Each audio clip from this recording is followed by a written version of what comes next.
Welcome to this week's Movie Math, which just happens to fall on Chris Kyle Day. Yes, in true Texas fashion, Governor Greg Abbott refuses to let the debate over Kyle's legacy cloud his state celebration of their native son, and thus named February 2nd, when Kyle was shot and killed in 2013, as a day to officially honor the fallen soldier. Now, 2013 was 2 years ago, so what's changed? Well, there's a little movie called American Sniper currently playing in theaters, which this weekend easily topped the box office for the third time in a row, plus potentially broke even more records. There's no question that the Clint Eastwood and Bradley Cooper bio has gripped both the country and the world. It got a limited release in Baghdad after all, where it played to sold-out crowds. So now the question is whether or not Hollywood will be seduced by such power or appalled by it. Of course, I'm talking about the Academy and how they'll cast their ballots when the final round of voting for the Oscars begins this Friday. As for that new record I mentioned, American Sniper is hoping to eclipse Hannah Montana's first movie to become the biggest Super Bowl weekend gross of all time, making for an interesting snapshot of Americana indeed. But no matter how the Super Bowl record shakes out, American Sniper is now officially the highest grossing war film of all time domestically at around $250 million. And again, that's just 3 weeks into its wide release.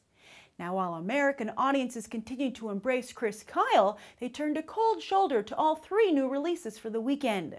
When I reviewed Project Almanac, I wondered if it was just a teenage version of last year's Earth to Echo, and it looks like I was right on target, as the 2 found footage films opened on par.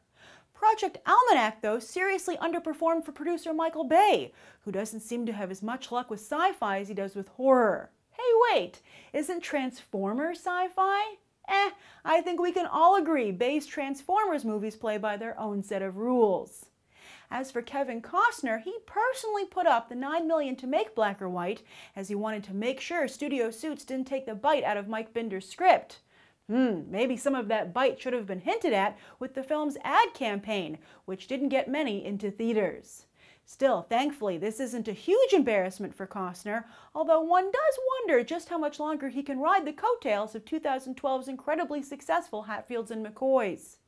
The History Channel miniseries put Costner in demand again for Hollywood, but apparently not with audiences, as all 3 of his movies in 2014 were box office duds, and 2015 isn't looking much better. And then there's The Loft. Fans of the original Belgian thriller have been wondering when they get to see this Hollywood remake, chock full of hotties with cult fan bases, yet quickly were reminded that sometimes you should be careful what you wish for. I was even going to see this movie at the last minute on a whim, until several of you alerted me on social media that it was literally the worst movie you'd ever seen. And I must have not been the only one warned to stay away, as The Loft debuted at the very bottom of the top 10, with even less cash than fellow cad Mordecai.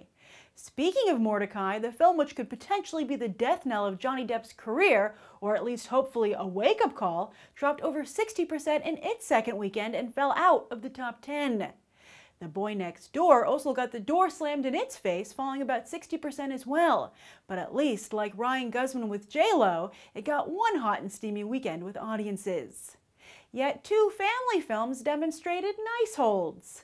Paddington's furry little legs seem to be carrying him much farther than anyone ever would have expected, and Strange Magic is managing to hover towards the bottom of the box office with just a 36% drop in its second weekend.